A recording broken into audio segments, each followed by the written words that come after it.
براہ راست آپ کو اسلام آباد لیے چلتے ہیں جہاں وفاقی وزیر صحت پریس کانفرنس کر رہے ہیں۔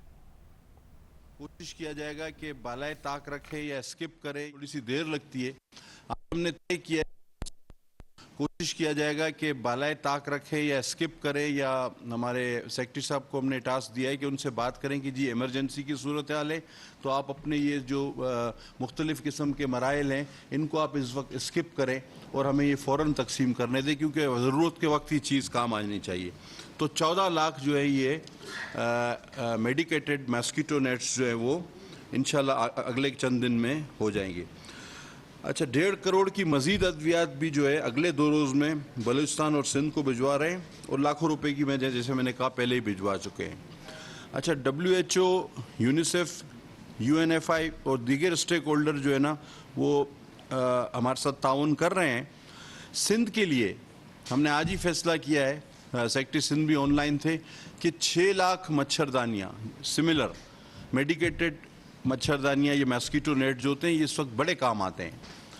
تو یہ ہم 6 لاکھ جو ہے وہ انشاءاللہ 2 سے 3 روز میں ہماری کوشش ہے، حالانکہ اس کو جو عمل بتایا گیا کہ جی یہاں سے پرمیشن، یہ میٹنگ، فلاں میٹنگ، یہ اجازت نامہ، جس کو میں پہلے ہی کہہ چکا ہوں، ریپیٹ ہو جائے گا، جس کو آج ہم نے کہا ہے کہ اس کو بالائے طاق رکھیں اور اس کو فوراً سے فراہم کریں۔ تو اگلے 2 سے 4 روز میں خود بلوچستان کا تو آپ کو علم میں ہے کہ میں لزبیلا ڈسٹرکٹ دورہ کر چکا، اب ہمارا نیکسٹ ٹارگیٹ ہے میں خود جا رہا ہوں اگلے 2 سے 4 روز میں یہ تمام چیزیں لے کر سندھ میں جو ٹھٹھا زیادہ متاثر، ویسے تو بہت سارے زیادہ اضلاع متاثر ہوئے لیکن ٹھٹھا بہت زیادہ متاثرہ ضلع ہے، اس میں جو ہوں وہ جاؤں گا۔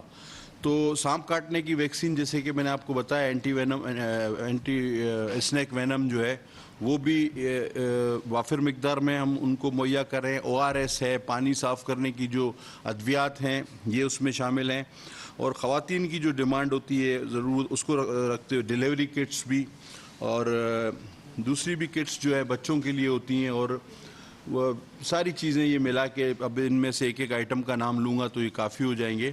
تو یہ بھی تمام جو ہے وہ ہم لے جا رہے ہیں اور ان کو بھجوا رہے ہیں، اور اگلے 2 سے 4 روز میں یہ میں خود انشاءاللہ وہاں پہ فراہم کروں گا۔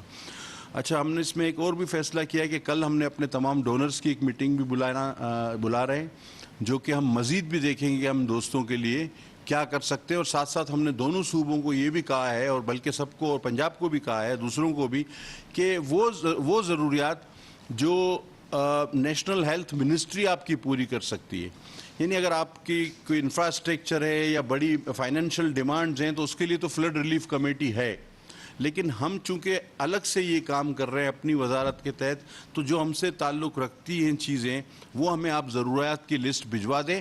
ہم نے 2 کوارڈینیٹر مقرر کر دیے، بلو صاحب کو سندھ کے لیے اور اچکزئی صاحب کو بلوچستان کے لیے، وہ ان گورنمنٹ سے کوارڈینیٹ کریں گے اور اگلے 12 گھنٹے میں وہ ان کی مختلف جو پوری ضروریات ہیں وہ ہمیں بتائیں گے تاکہ ہم جو ہے ان کو میٹ کر سکیں۔ اور میں آپ تمام دوستوں کا شکریہ بھی ادا کروں گا، اور کوشش کریں اللہ تعالیٰ ہمیں اس آفت سے نکالے، دعا کریں، اور تمام بین الاقوامی اداروں کے ساتھ میٹنگ کر کے ان کی مدد اور سپورٹ صوبوں کو فراہم کی جائے گی انشاءاللہ۔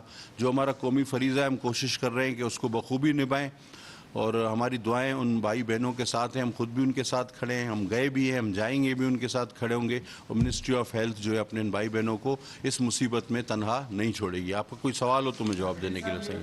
جس طریقے سے آپ نے بتایا کہ خیبر پختونخوا اور پنجاب میں آپ کی بات بھی نہیں ہوئی، کیا وہاں سے ڈیمانڈ آئی ہے؟ نمازی مسجدوں نماز پڑھنے نہیں جا سکتا، بڑا مشکل ہے اس کا وہاں پہنچا۔ گھروں میں پانی پینے کا تو دور کی بات ہے، خرچ کرنے کا پانی بھی نہیں ہے لوگوں کے گھروں میں۔ ہونا تو یہ چاہیے تھا کہ اس بارش کے بعد جب کہ انڈر واٹر گراؤنڈ جو پہ ٹینکس ہیں لوگوں کے وہ بھی بھر چکے ہیں گندے پانی سے، واٹر بورڈ کا کام تھا کہ یہ فری ہر ایریا میں واٹر ٹینکرز پہنچاتی، مگر افسوس کہ واٹر KWS بھی سویا رہا ہے۔ اس سے بڑا فائنینشل لاس کراچی کو کبھی نہیں پہنچا، خاص طور پہ اسمال ٹریڈرز۔ پبلک پراپرٹی کا جو نقصان ہوا ہے وہ الگ. لوگوں کے گھروں میں پانی گیا ہے, اس سے پبلک پراپرٹی کا نقصان ہوا ہے, دکانوں کا نقصان ہوا ہے, دکانوں میں جو مال پڑا تھا وہ نقصان ہوا. لوگوں کی جو ٹرانسپورٹ مینز آف ٹرانسپورٹ ہے, خاص طور پہ موٹر بائکس, میرے خیال میں میرے پاس جو فگر آتی ہیں وہ 40-45 لاکھ سے اوپر کی فگر ہے کراچی میں موٹر بائکس کی, جو لوگ اپنے گھروں سے نکل کے نوکریوں پہ جاتے ہیں اور مختلف کام کرتے ہیں. سڑکوں کا یہ حال ہے کہ موٹر بائک تو دور کی بات ہے, گاڑی ٹرک کچھ بھی نہیں چل سکتا. اموات اپنی جگہ, آپ نے دیکھا کہ ایک پوری فیملی نالے کے اندر ڈوب گئے, ابھی تک میرے خیال میں ایک بچے کی باڈی نہیں ملی ہے. کراچی میں جو انسٹیٹیوٹس ہیں, اسکولز, کالجز, ان میں جا کے تعلیم حاصل کرنا بہت مشکل ہو گیا ہے because of destruction, because of calamity hit areas. قبرستانوں میں پانی بھرا ہوا ہے, تدفین مشکل ہوئی ہوئی ہے لوگوں کی. ہر جگہ گاربیج آپ کو پڑا ہوا نظر آ رہا ہے. سالڈ ویسٹ مینجمنٹ بورڈ کیا کر رہا ہے, سمجھ سے باہر ہے. رنچوڑ لائن, جوڑیا بازار, جونا مارکیٹ, اسکیم 33, آج بھی گھروں میں, دکانوں میں پانی موجود ہے. جتنی سوسائٹیز ہیں اسکیم 33 میں, وہاں جینا مشکل ہے لوگوں کا.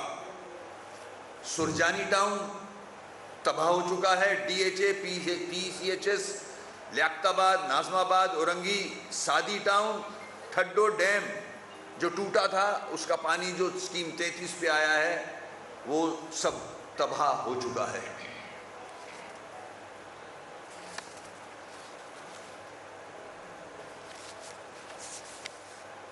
اب میں آتا ہوں CM صاحب اور ان کی حکومت کی جو ڈیسیشنز ہوئے ہیں اس حوالے سے, اس تباہی کے حوالے سے, جس کو میں اپریشیٹ کرتا ہوں کہ 23 ڈسٹرکٹ کو آپ نے کلیمٹی ہٹ ایریا, آفت زدہ ایریا قرار دیا ہے. آفت زدہ ایریا جب قرار دیا جاتا ہے تو لینڈ ریونیو ٹیکس جو ہے وہ آٹومیٹکلی ختم ہو جاتا ہے. ہونا بھی چاہیے. ہمارے سندھی بھائی جو ہاری ہیں, جو چھوٹے بزنس کرتے ہیں, وہ تباہ ہو چکے ہیں. یہ لینڈ ریونیو ایکٹ جو ہے وہ بالکل آفت زدہ علاقوں میں امپلیمنٹ ہونا چاہیے, جس میں ایگریکلچر ٹیکس بھی معاف ہو جاتا ہے. اسی طرح اربن ایریاز میں بھی جو نقصانات ہوئے ہیں, جو میں نے آپ کو گنوائے, سڑکوں کا اگر حال دیکھ لیں تو کراچی موٹر وہیکل ٹیکس ایک بڑی تعداد میں سندھ گورنمنٹ کو دیتا ہے. میری رہنما MKM وسیم اختر کراچی میں پریس کانفرنس کر رہے ہیں.